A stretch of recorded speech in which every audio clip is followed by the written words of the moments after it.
Okay, everyone. Another exercise you have in your workbook is this sofa with a table in front of it. And I'm asking you to create kind of a sofa.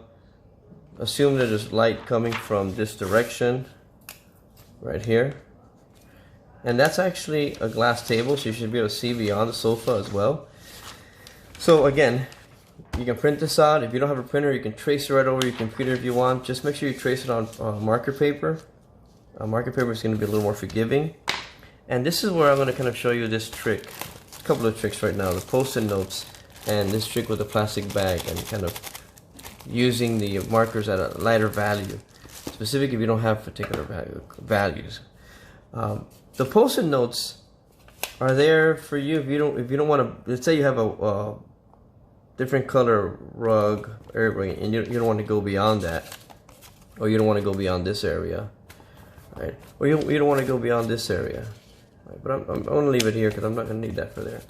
But I'm going to show you why I'll use this, and I don't go overboard with this. I really don't. I think it's just a way of kind of like psychologically feeling comfortable that you won't make a mistake, and by all means start using it if it helps you out. What I'm going to do is I'm going to start with just a gray marker to put an undertone to identify if I know the light's coming this way, right? To identify where the light's hitting this particular sofa area. Let me move this out of the way so I don't bleed this and go straight into the my work area here. It's a bit a lot. Let's go to this one here. Okay. So there we go. You guys see that? Yeah, okay. So let me bring that a little bit closer here. There you go. So I'm gonna you can use a straight edge if you want. I'm gonna create kind of shadow lines, right? Honestly, for this area, I'm just gonna freehand this, go straight down. This will be darker here.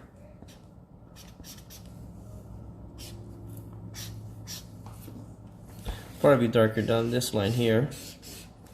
It'll probably be darker right there. And down here for sure. And here too. See how I'm pulling that out too, that way? That's kind of the effect that would happen there.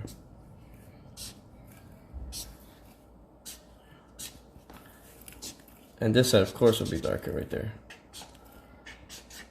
in between the sofa area. So I'm just gonna, I just want to create that effect. I want to know where the light's hitting.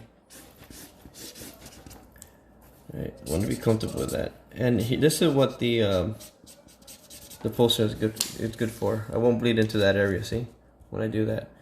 So I don't need this one up here at all because I'm not gonna really get into that. So I'm just trying to show you where the light's gonna be hitting. If the sofa is white, then you're gonna leave a lot of hot spots, meaning the white areas. You'll still use a cool gray, and this is a cool gray. I know the Copics have a really nice type of variation of grays, because this is a Prismacolor cool gray, and it feels a little bit more like it's going toward the blue, right? The blue family.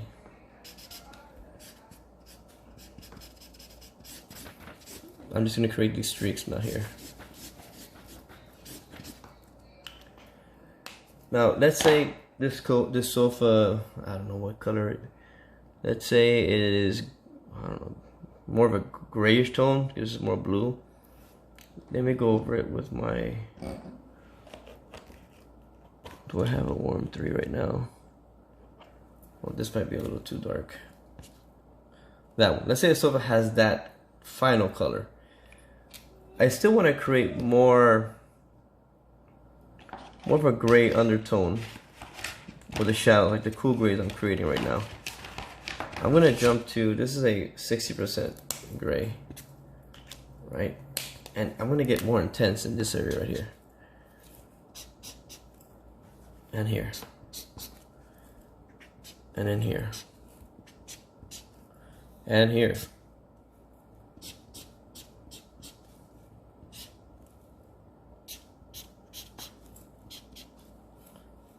and maybe that area. I'm just gonna leave it like that. And I'm gonna be brave here too.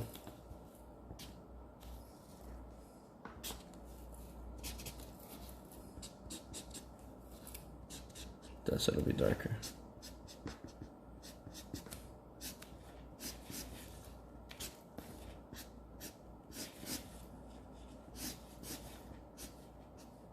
That's kind of what's gonna happen to this color. So I'm gonna leave it like that. See how that's working? Now this is should be protecting that area, see? Creating a crisp edge. But you don't want to go too much over because the marker will bleed underneath the actual post-it note, so you got to be quick with it.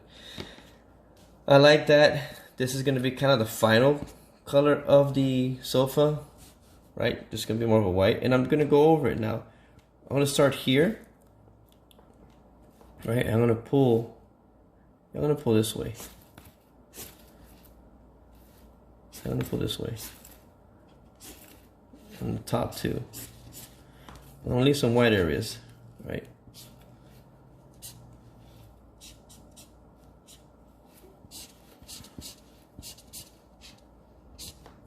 And then I'm going to pull.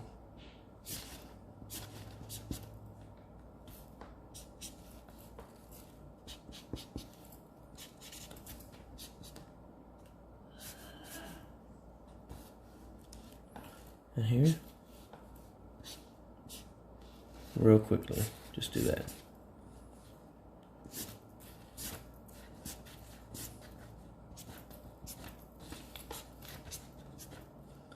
And I'm just gonna leave it like that for now. Alright, so I'm creating this, let me pull this away. I'm creating this effect where you see the sofa is gray, but you see movement of light hitting that sofa, right? Movement of light hitting that sofa. And I used that gray earlier. I'm gonna put some of that here. And I'm gonna go very quickly with the actual gray color that I'm using right to the top of that. So you can see the tonality of that, of this happening. Right. I'm gonna just so you guys can see, I'm gonna put shadow on the floor so you can see the difference. That's the shadow on the floor, so you can see the difference of the different marker colors. I'm gonna be a little more aggressive with the gray now here, popping this out, because those are darker areas, and here as well.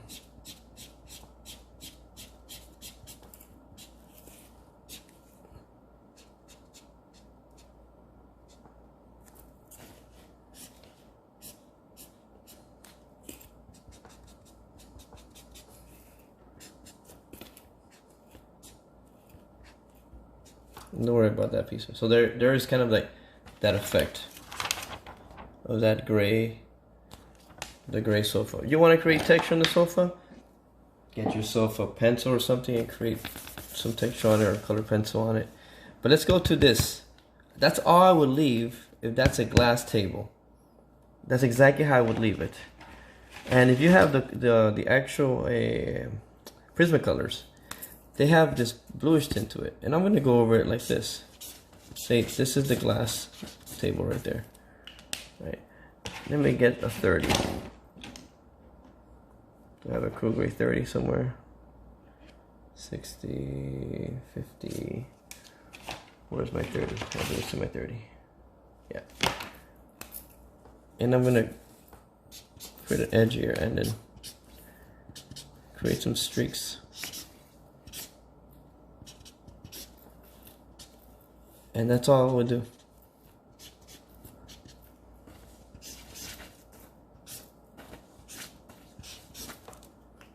So you can see that, let's say the legs of that table were chrome. How would you do chrome? Right? how would you show that area to be chrome? Well, it's gonna be really dark. Right, and I'm gonna get a dark cool gray, like down here in this base. And I'm just gonna go over it like this. Right? Let that dry. And I know it doesn't look like much right now, but I would get the white gel pen and on the edge, hit that right here. So it's like shining the chrome part of it. And that's what you'll be seeing. You see that? I hope you can see it. My gel pen is dying, so I want it to pop out more. You gotta wait for that to dry. The more it dries, the better it's gonna kind of give you that relief that you're looking for. That flexibility, I mean, the reflectivity of space. And I'm gonna go through it here.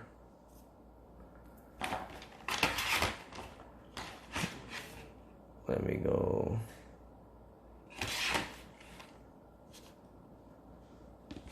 Let me get this.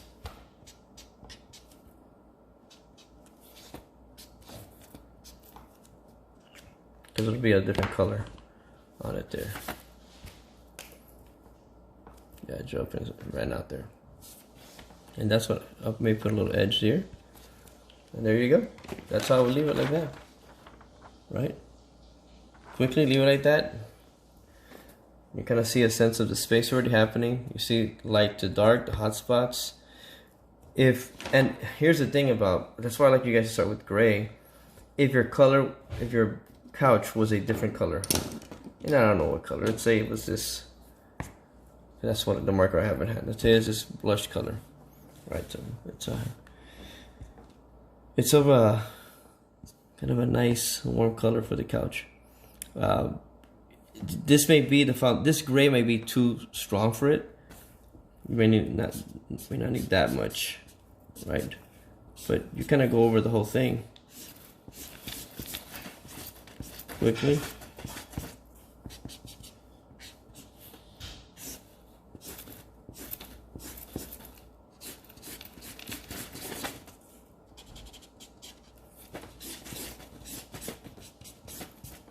And that's what you'll be getting.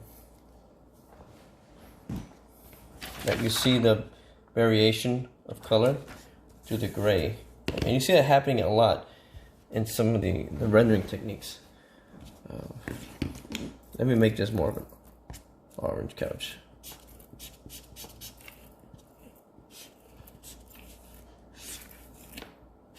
So I think if we see it like this, it'll be better.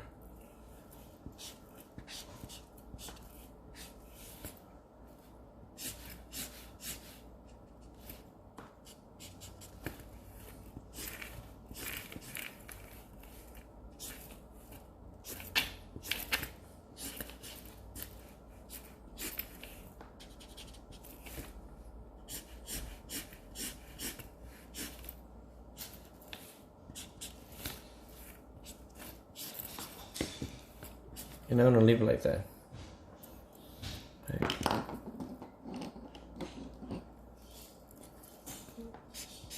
This is kind of the shadow on the floor of this, let's say. Right. Let it dry. And this was some, now you see what I did there? Right. I probably would use a lot lighter gray to create this, but I see gradation. I see movement in the couch, light to dark.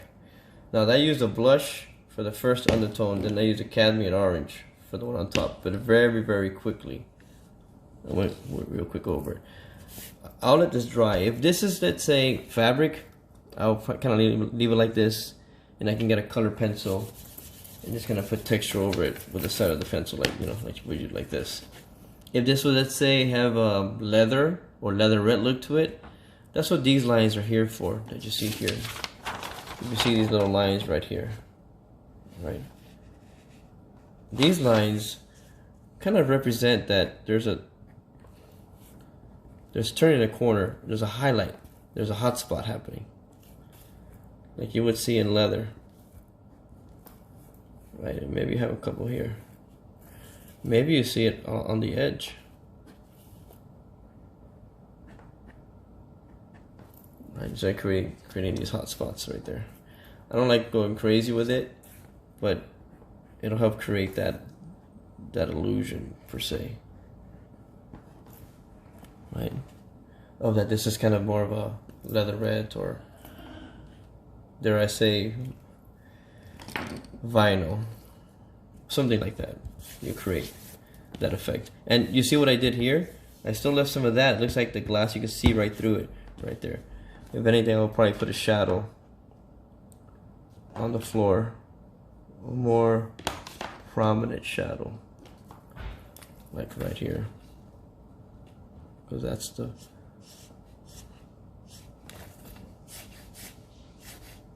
let's say that's the floor. That's what I would say. Going to the actual tabletop. Now this would work well for the tabletop, because now you can create those those glass effects that you see happen in many places. All right. So that's kind of the build up to creating what I think is one of the most important things in rendering, which is knowing your light source and then working light to dark and creating gradation, right? Your gradation of color that you have.